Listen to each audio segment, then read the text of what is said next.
One of the highlights of the Winter Games for me so far is my conversation with 1984 figure skating gold medalist Scott Hamilton. He's now an NBC Olympic host, and we sat down for a wide-ranging conversation about figure skating. We talked about the 2026 U.S. team, the evolution of the quad jump, and the history of the backflip. Hamilton also talked about the challenges he faced as a child and how that built him into the Olympic champion that he is today. And you won't believe what he did with his gold medal. We started with who has the best chance at gold in this Olympics, and the name everyone is talking about, Ilia Malinin. Here now, my conversation with Scott Hamilton. So Scott, who has the best chance possible, if it's possible, to catch Malinin at this point? Well, it's up to Ilia, honestly. If you're up against Ilia Malinin and he has a 5-point lead after the short program, you're thinking to yourself, okay, silver's probably going to be pretty good. The margins of victory that Ilia Malinin has had over the last 3 years is over 40 points. And he won the Grand Prix final this last December. He was third in the short program and was way behind Yuma Kageyama, who is his biggest rival. And he ended up winning the competition by over 30. So, it's a points-based system. And for people that don't, it's really hard to understand point totals and how they get there and everything. So if you're a football fan and you see that there was a 3-point victory, that could have come down to the last second of the game, right? Sure, yeah. So that's really tight. If it's a 7-point victory, that means that one team had a distinct advantage over another. Ilia Malinin won Skate Canada by 74 points. Wow. No. These kind of numbers have never really happened before. And I will say, and this, I don't know if this will be in any way, shape, or form, contrary to, the way that the skating is laid out. The points he gets for a quadruple axel do not reflect its difficulty or anything else. It's only 2 points more than a quadruple lutz, which many of the people... You'd think it would be more, but, I never thought I'd see a quadruple axel in my lifetime. It's 4.5 revolutions with a forward takeoff off an edge. Hello? Impossible? Maybe. Not so much with Ilia, but maybe for the rest of the world. So going into a long program with a 5-point lead and skating last, you couldn't put it on a silver platter any better than that for Ilia. And the only thing he has to do is rise above Olympic nerves, which he's shown that he's a human being in the team competition, even though he came back to win the gold head-to-head with Japan. He still didn't skate at nearly the level that he's used to skating and that we're used to seeing him skate at. So, I think if you're going to try to beat Ilia Malinin and you're going into the long program, you're going to need about a 30-plus point lead. Scott, when you were competing back in the day, what was considered the hardest thing to do on the ice? That's when the Bryans were doing triple axel, and Fadeev was doing triple axel as well. But triple axel, 3.5 revolution jump. Yeah. Brian Orser was the first one to really land at Swish. It was 81 worlds. I was in third place going into the long program. And I skated very close to the end. I might have been the last one to skate. Maybe. I don't remember. But anyway, I knew that he was going to do triple axel, and nobody at that point had seen a beautiful one. Mm-hmm. And when I tell you that Brian Orser's triple axel was perfect, it was perfect. So I had to find a stairway where I wouldn't hear the applause when he hit it, because I just didn't want that to be in my psyche.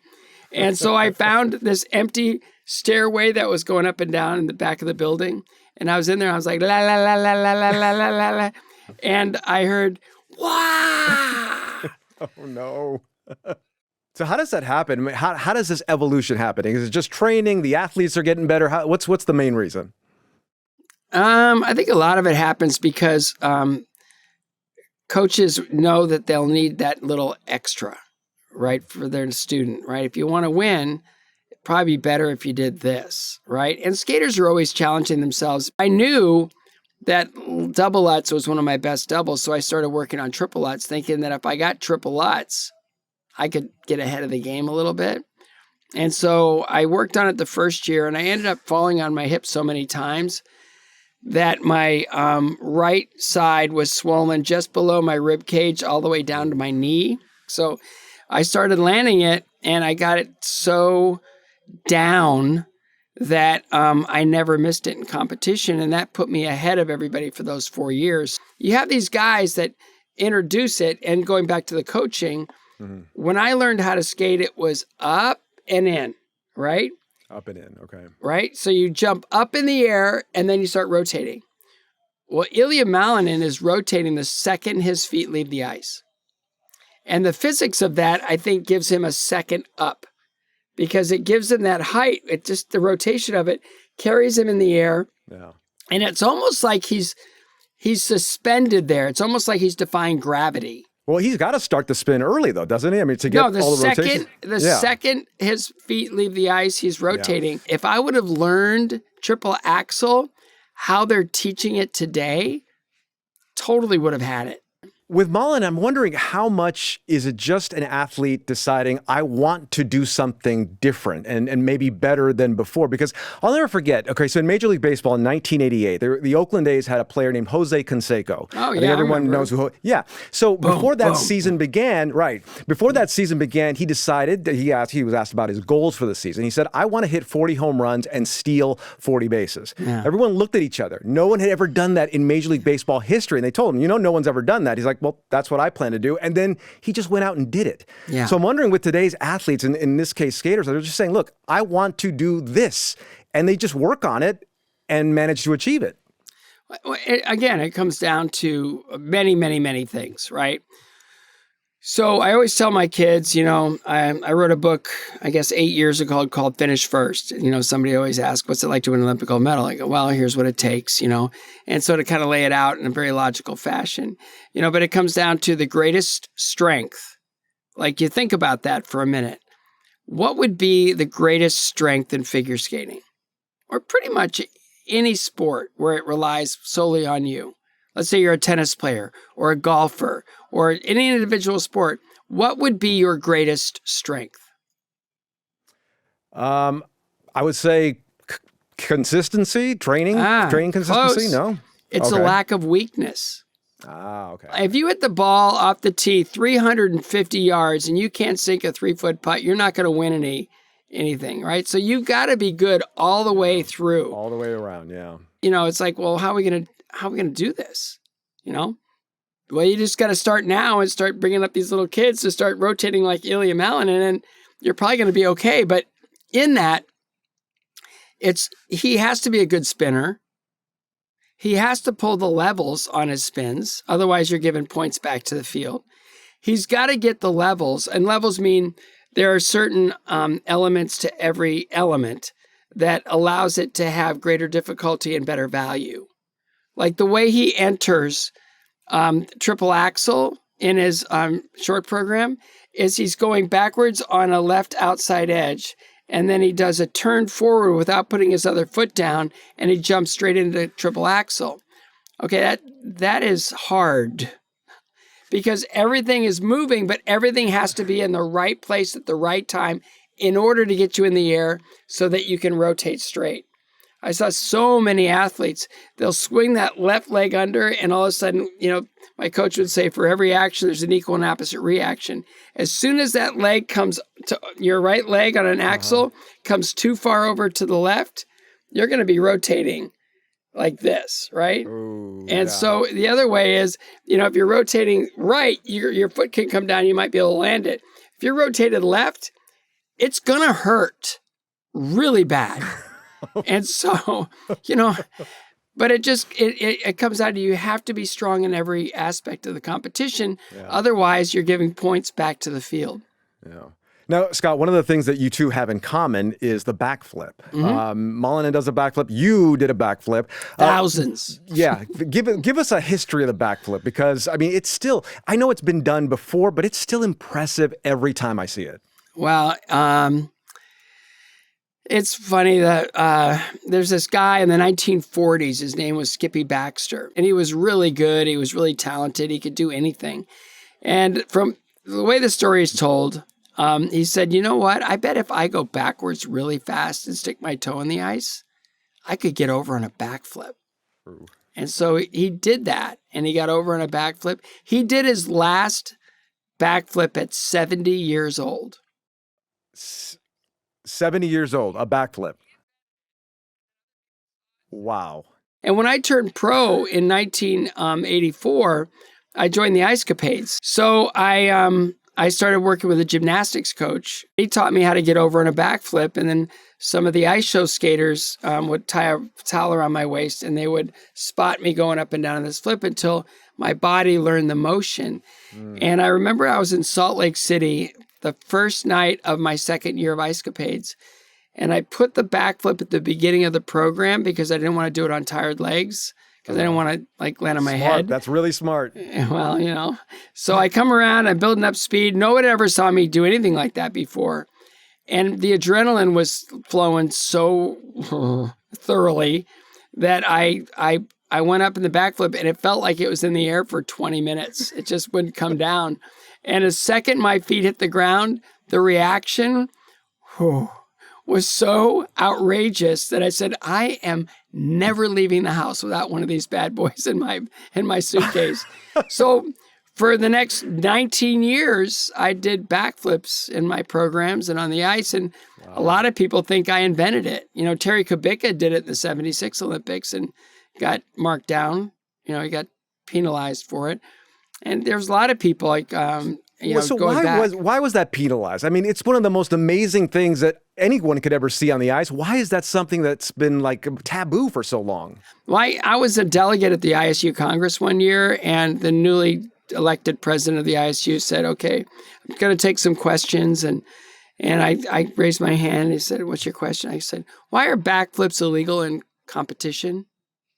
Now, he's a short track speed skating official, so I know that it was not probably a fair question. And he stared at me for probably 5 seconds. And then he said, next question, please. I was like, okay, I'll sit down. Did he ever give you an answer? Did you ever get an answer? No, it was just one of those things where they just felt like it was a carnival trick. I think, you know, the way figure skating, you know, in general, year to year, has struggled, you know, building fan base. We could spend 2 hours on that, but it came down to we need to start giving people more of what they want and what we think will ignite conversation. So when you see Djokovic watching the men's short program and Ilia Malinin does a backflip and he absolutely freaks out, it's like, okay, there's something here to mine. Support for Up First Winter Games comes from NPR sponsor Allianz Travel Insurance. Get ready to give ordinary the cold shoulder with protection for adventures that give you the best kind of chills. Learn more at allianztravelinsurance.com. So, Scott, you mentioned giving the fans what they want, because a lot of times with skating, it kind of shifts every so often between artistic expression and also just pure athleticism. And here's the thing, with artistic expression, sometimes it's up to the person seeing it, how artistic it is. But when you land a quad, I mean, everyone knows that. It's like between, you know, power hitting a home run and hitting singles. There's a difference, right? One impacts the game more than the other. Where do you think that pendulum is right now between artistic expression and athleticism? Well, I think, you know, skating by its nature, even the jump elements, they have to be aesthetically attractive, aesthetically beautiful, aesthetically well performed. You know, meaning that they have a takeoff, they have this beautiful rotation that's straight up in the air, and then they toe edge on the right foot, they land, and they present this landing. I've seen too many skaters sort of like blow off their landings, and it's like, really, how many times did you fall in that jump to learn it? Now you're just going to like blow it off and go on to the next thing. It's like, there's got to be this beautiful marriage of aesthetic look, like what you're wearing is important, because nothing can stand out to be jarring or something that pulls focus, right? So the way that you present your music, the way that you connect your elements through choreography, the steps and the difficulty and the intricacy, all these things are really important to creating a complete performance. So much of it is, it's got to look a certain way. It's got to, you have the right handhold. You've got to be in the right position. The legs have to be just so. But no one's going to win unless they have the complete package. So that's another thing I wanted to ask you about, because when you see a skater for the first time, and it doesn't matter the age, maybe a younger one for the sake of this conversation, what do you see that would make you say that could be a potential Olympic champion someday? Oh, I don't know. I think you look at body type, right? That's really important. You look at the way they naturally take the ice, the way that they're able to feel and coordinate when they're starting to learn how to move forward with control and skating on one foot. You look at their personalities. Are they timid or are they adventurous? Are they, do they love the music and want to, I was the last place guy in novice nationals, right? Well, I was 9th out of 9 the first year, 9th out of 10 the second year. And both the young men that won those competitions, after that, they struggled, to have success in the higher levels, because I think a lot of it, they just felt like there was expectation, or maybe they've already won or whatever. For me, I was the last place guy. I had nowhere to go but up, so I always look for that, that young man at nationals who's kind of sitting in a corner, kind of like,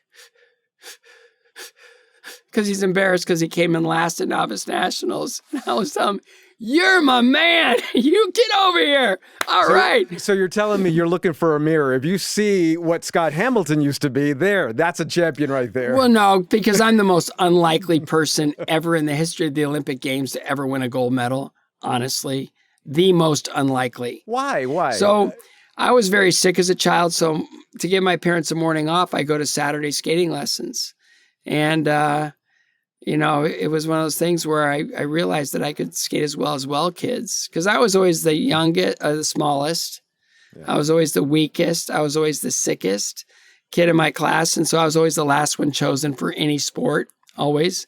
And so I thought, well, I'll get on the ice. It's fun to be out here, and it's 120 well kids. This is great. I was in and out of hospitals so much. I was used to being around sick kids. So it was just, a few weeks and I was skating as well as the well kids. And a few more weeks, I was skating as well as the best athletes in my grade. I mean, it's crazy because I look at pretty much anyone else, and I could see their path. But for me, it doesn't make any sense. Wayne Gretzky was often the smallest kid on the ice, and look what happened to him. He became the great one, just like you became a great one. Yeah. Where do you keep your gold medal? I got rid of that as soon as I possibly could. No, you didn't. Please don't say. You did?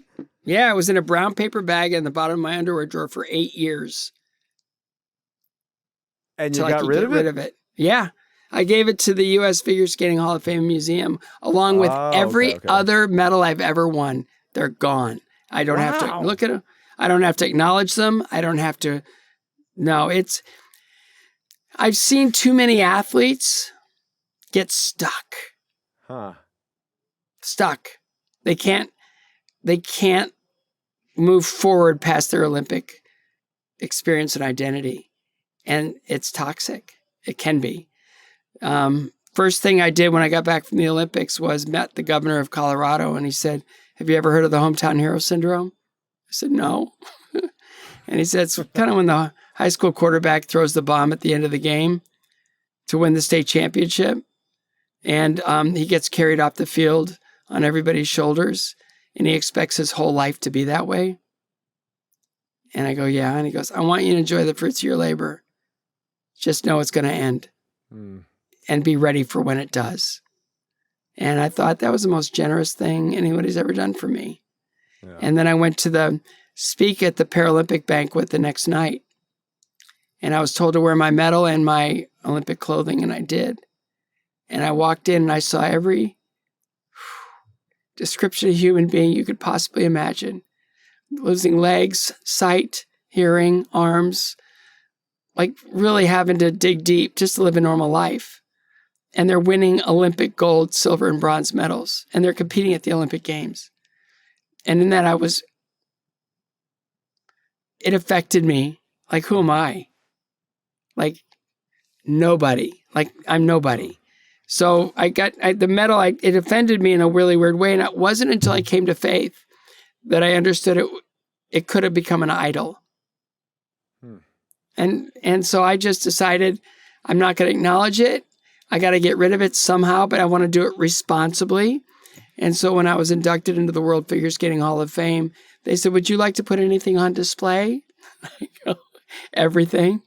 And they go, what do you mean everything? I go, everything. And they're like, wow. You want us to have everything? I go, yes, I want you to have everything. I just felt like it was going to prevent me from moving forward. Yeah. Before I let you go, Scott, I wanted to ask you about the women's singles competition next week. It's been a long time, 20 years since an American woman has won a medal there. What do you see happening there?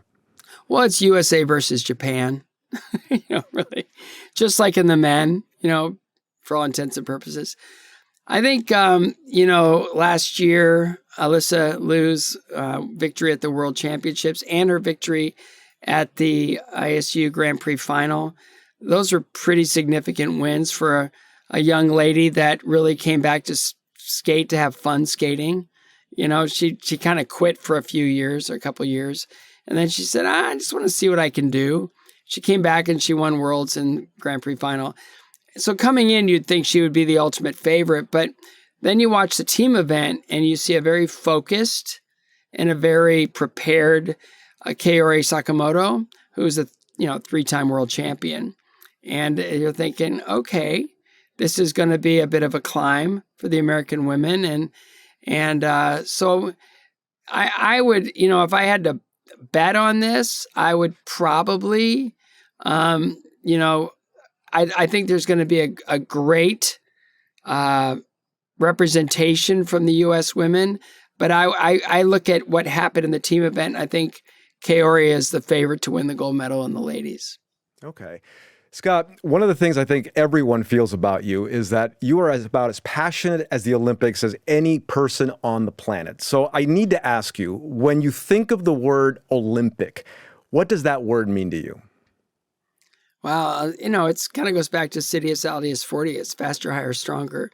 It goes, the Olympics is sort of the one event where all eyes are on the games. And you look at, the main qualities of an Olympic Games, and that is people are watching who may never watch your sport, right? So the audience is bigger, it's deeper.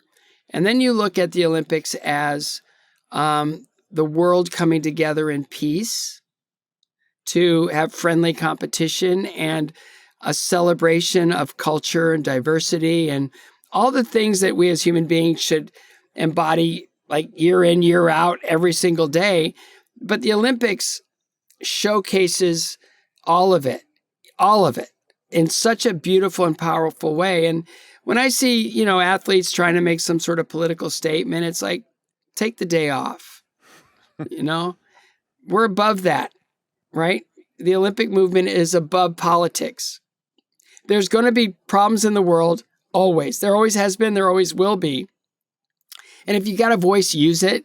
Whatever you want to do is fine. But I do think for the 16 days of the Olympic Games, let's celebrate the world coming together in peace and harmony and celebrating youth and excellence and sport. And it's beautiful. And everything about the Olympic movement is beautiful. When I think about what other global governing body could say, lay down your arms for the next 16 days and they'll do it. The Olympic movement, because people respect it and they admire it and they want to protect it and they want to make sure that this movement stays strong and alive and vibrant and influential. I think the Olympics are so much greater than the sum of its parts, but in that, I think it all inspires us to maybe just be a little bit better in whatever capacity, be a little bit more acknowledging of other people's identities and cultures. And it's really an amazing thing that the world can come together and just celebrate life. That is Scott Hamilton, Olympic champion and NBC host. Scott, thank you very much for the conversation. No, my pleasure. The Olympics are about more than medals. They're about the stories, the sacrifices, and those rare moments that bring everyone together. NPR's covering the wins, the heartbreaks, and everything in between, from first-time athletes to history makers. If you're enjoying the ride, support the coverage by hitting the blue donate button. Thanks for being part of the team.